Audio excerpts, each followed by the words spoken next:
Papasok si Jesus sa Jericho dahil doon siya dadaan papuntang Jerusalem. May isang lalaki roon na ang pangalan ay Sakeo. Siya ay mayaman at isa sa pinuno ng mga maniningil ng buwis. Gusto niyang makita kung sino talaga si Jesus.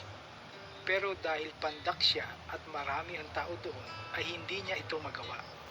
Kaya patakbo siyang nagpauna at umakyat sa isang puno ng sikomoro upang makita si Jesus na dadaan doon.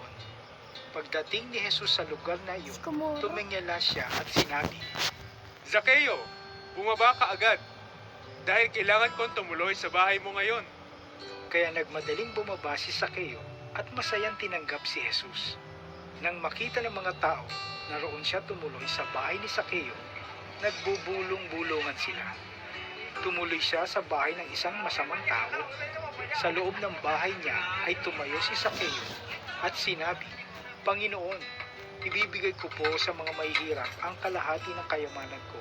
At kung may nadaya akong sino man, babayaran ko ng 4 na beses ang kinuha ko sa kanya. Sinabi sa kanya ni Jesus, Dumating na ngayon ang kaligtasan sa sambahang ito, dahil siya ay mula rin sa lahi ni Abraham.